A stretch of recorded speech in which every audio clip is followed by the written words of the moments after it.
They got one wish come to save me. He said, clean me up and made me new. Say, welcome back and I'm standing here in front of you. Oh, you can see it in I walk. Ought to see it in how I talk. I can see it in how I pray. I start to shed some tears each word I say. They tell me I'm taking up. I used to go off quick, I fuss and fight. I'm laying with us for my mistakes. And so I got too close, I pushed away. But then Jesus came in the light. So my potential had made it right. Not just religion, but something real. Well, I know I.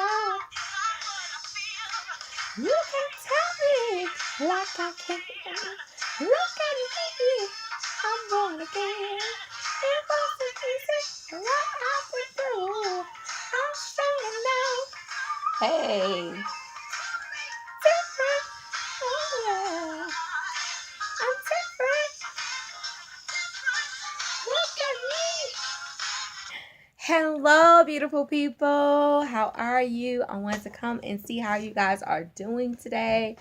I want to shout out to the graduates. Congratulations to all the beautiful graduates who's graduated maybe from kindergarten, elementary, high school, or college. Congratulations. Take yourself a bow and I'm giving you guys a round of applause. Woohoo! But I went to graduation today. My niece's graduation. She graduated from 8th grade. So I want to shout out to beautiful people of mine. My niece, Joy Lee. She graduated from 8th grade. Another niece who is also my cousin, Nia Thompson. She's also like a niece to me. She graduated from high school. My sister, my god sister Danielle Butler, who graduated from college with her master's degree, and a very special young lady who is also my niece's aunt, Melody Christian. She graduated from college with her bachelor's degree. Congratulations, ladies, and congratulations to all you beautiful people who graduated. But I want to come and bring you guys some word of positive encouragement, and hope you guys are staying safe. I know it's been hot this week, and I hope you guys are staying cool from the hot weather. It's nice out today. It's nice and cool out today. But I know I might have more heat tomorrow, but I hope you guys are staying cool. But I wanted to come and talk to you guys about the vows you make to God. So I was in the book of Proverbs, and now I'm in the book of, I can't say this word as well, Ecclesiastes, chapter 5, verse 4 through 5. And it says, when you make a vow to God, do not delay to fulfill it. He has no pleasure in fools. Fulfill your vows. It is better not to make a vow than to make one and not fulfill it. Ecclesiastes chapter 5, verse 4 through 5. So, okay, for me, I look at the word vow in the dictionary, and it means to make a solemn promise, to dedicate, to devote, or to make a personal commitment. So, like, when you make a promise, I think a lot of us may promise to God, like, God, I promise I'm going to do this. God, I promise I'm going to do that. God, if you do this, I promise. We may do that to our parents. We look like, Mama, if you do that, I promise I'm going to clear my room tomorrow. Please, Mama, if you let me watch TV, So then I'll go through the word fulfill. And the word fulfill, it means to finish, complete, accomplish, or achieve. And I think we've all accomplished, achieved, or finished something. So we fulfilled something. So I just want you guys to think about this. Is there a vow you made to God that you have not fulfilled? Is there a vow you made to God that you have not fulfilled? Or is there a vow you made to God, period? So, okay, there may be a vow you made, when you chose to not to have sex before marriage. You may say, God, I'm not going to have sex before marriage. And that's a vow you made, like, God, I'm not going to do this. Or it could be something when you got a job. You like, God, if you give me this job, Jesus, I promise if you give me this job, I'm going to give back. I'm going to do more. I'm going to give back more. But the question is, did you fulfill that promise that you told him? It could be in your marriage. You know, when you get married, you make vows and to your spouse, but the vows is also in front of God, before God, because you say for better or for worse. Or it could be being faithful to your spouse. You made a cheat and you're like, Jesus, if you help me through this, okay, I cheated, I made a mistake, I made a mistake. If you help me, if my husband forgives me for this, or if my wife forgives me for this, Jesus, I promise I'm gonna be faithful for the rest of my life. Okay? But are you fulfilling that promise that you made? Or are you out here still going to clubs, still saying, I got needs. This is something I need to do. I got needs. Or this, or are you, when things fall apart in your marriage, when things happen in your marriage, are you running to God, or are you running to your lawyers to drop divorce papers? When little cracks come in your marriage or little things happen, are you going to God to pray and say, Lord, I need your help? Or you want to your friends, to your family members, to talk and say, what should I do? Should I do this or should I do that? I'm just thinking, just think about, because sometimes we do that. I'm not married myself. I'm very single. I'm not married. I have no kids. I'm single. And myself, I made a vow to God.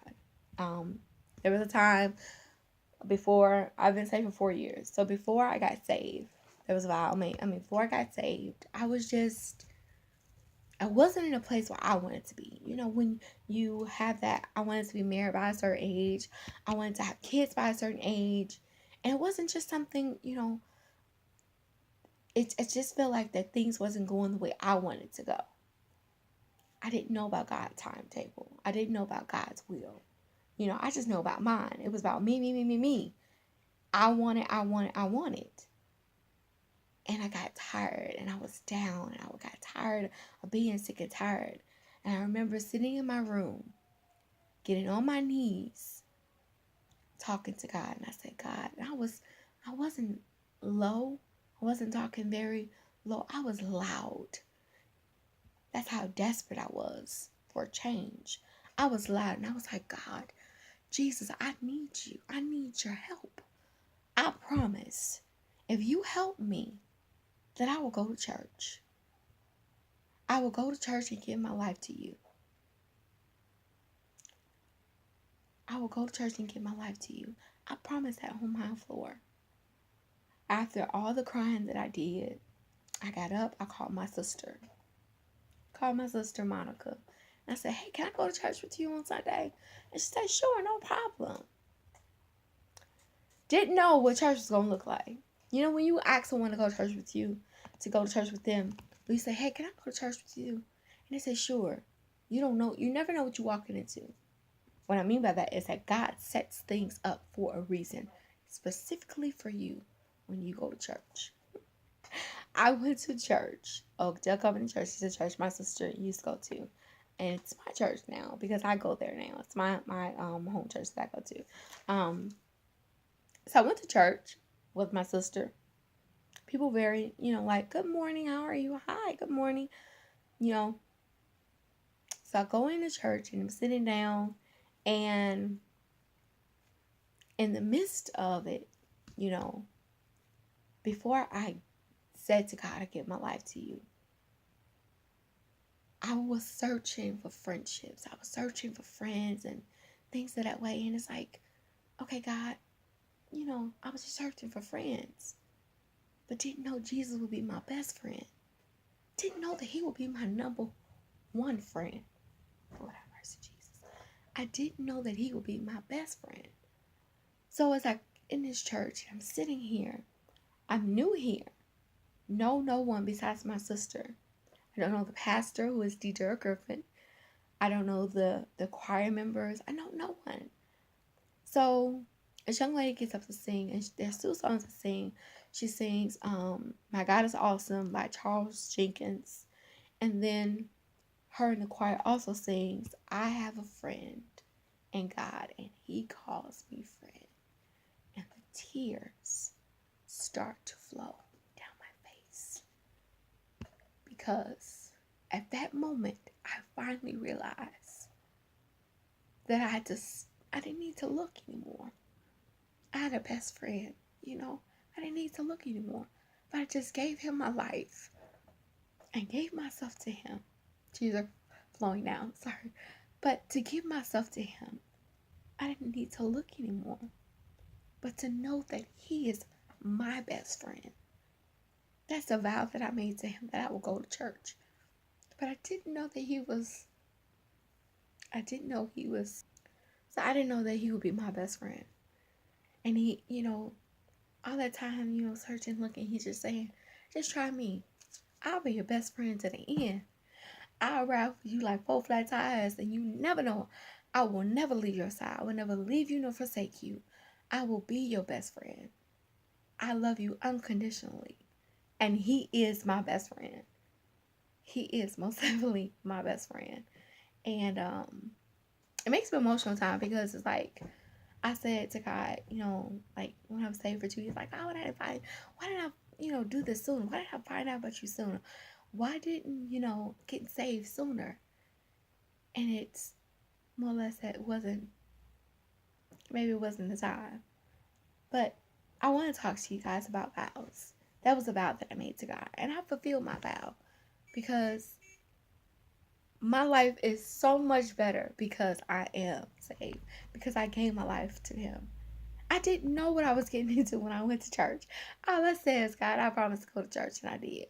And he said, okay, I'm going to take care of the rest. You going to come back.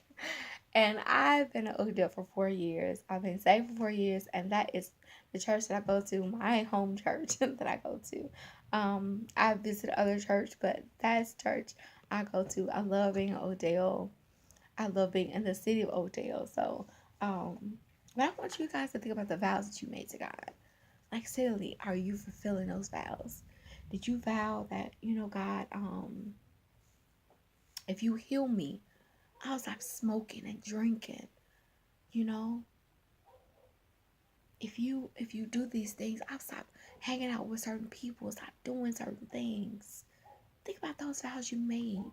And are you fulfilling them? Are you just saying them to just say them? Because he knows your heart. He knows if you're going to do it or not. Because when you say it out your mouth, he either going to say okay, or he going to give that side out like, yeah, okay. You ain't going to do it.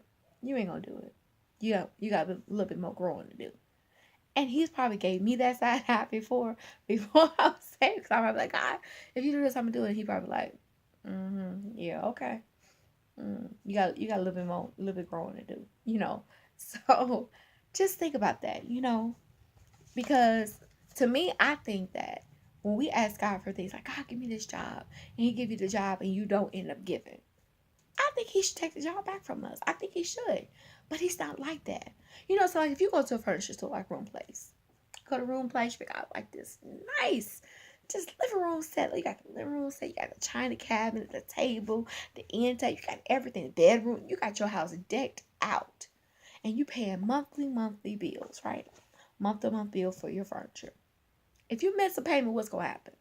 They're gonna call your phone, bling, bling, bling, like, hello, we need a payment. You miss like 1, 2 payments, they'll call you. After about 5 to 6 payments, they're coming back to get their stuff, because it's not paid for and it's still theirs. That's the same thing with God. He gives us these jobs. He gives us our homes, our cars, and things like that. And we say, God, I promise I'm going to do this. I promise I'm going to do that. And we don't fulfill our part. He should come back with like, take my car back. But he does not do that. He gives us chances after chances after chances after chances. And sometimes we do not deserve it. We don't. We don't deserve it 1 half of the time. But he gives us chances after chances after chances, because he is a forgiving God. He don't force himself upon you. He like, hey, if you don't want me to protect you, he's not going to protect it. Force his healing, his blessings, his protection. He don't force his not anything upon you. He loves you because you are the child he created. But he don't force himself upon you. He like, okay, you don't want my help? I'm gonna sit back until you need my help. And he sit back and wait, and then you say, Lord, you're like, I'm here. What you need? Okay. But he also molds us. He shapes us. He changes us. When we give our lives to him, I mean, literally, when I gave my life to Christ, just to see how I'm like complaining and he, so many times he had to do this to me.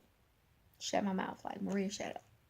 And I'm just like, okay, I'm gonna mute myself real quick. He had to do that to me. You know, there's sometimes when he just had to say, okay, stop complaining. Stop complaining. You breathing. You woke up this morning. Stop complaining. Humble yourself. So he changed. He took out my bad and I swear, he took out my bad and brought in so much good. I'm telling you. So when you make that vow to God, fulfill it. I mean, when you promise, just the same thing as you a kid, and your parents promise you something. Okay, after school, it's your birthday, I'm gonna take you to Chuck E. Cheese. You're like, oh my God, Mommy, I'm going to Chuck E. Cheese. You're excited. If your parents doesn't take you, you're heartbroken. Imagine how God feels every time you promise him something and then you never fulfill it. And you're like, but still, he forgives you. But still, he gives you another chance. Because he given you another chance to get it right. Because they say, okay, she didn't get it right this time. The next time it'll be better. He didn't get it right this time. The next time it'll be better. So when you make a promise to God and say, God, I promise, if you help me get a job, God, I promise I'm going to stay and have no sex until I get married. Stick to that. Fulfill that promise. Because when judgment day comes, it's not up to me. It's not up to your family or friends. When judgment day comes, you have to stand before him. And he's the one who's going to talk to you about that. Not your mom, not your friends. You can't say, oh, my mama said I can't get saved. Or my friends, they were going here, so I want to go with them. He don't say, it's not them. It's you. You had a choice to make. You. Not your mother, not your friends, not your parents. You. You made a decision. You promised something. You made a vow to me, and you didn't fulfill it. It wasn't your friends, your parents, no one in your circle. It was you. So when you stand before him on Judgment Day, are you going to be able to say, I fulfilled my promise? Or say, what had happened was, Jesus, my friend, he going to be like, no. So I want to thank you, beautiful people, for listening. I want to encourage you guys, if you guys make promises to God, to just fulfill it. I made a promise to God to go to church, and I didn't even know that would change my life. You made a promise to go to God. To go to church, a vow to go to church. You never know, it'll change your life. You never know how God uses others to speak to you. So I want to encourage you guys today to tell someone you love them, to encourage someone to the promise they made to God, to fulfill it, and just hug someone and tell them you love them. Hug and kiss someone and tell them, say, I love you. I love you like God loves me. I love you like Jesus loved me. The Jesus in me loves you. That's what my church says. Jesus in me loves Jesus in you. So tell someone today, the Jesus in me loves the Jesus in you. I love you. I want to thank you, beautiful people, for listening. And always remember, you're not following me. You're following Christ. And continue to follow Christ. I want to thank you guys. If you want to hear more messages like this, I ask you to hit the subscribe button below. If you like this message, I ask you to share it if you feel it's not for you, or if you like it, just share it. I want to thank you guys for listening to me.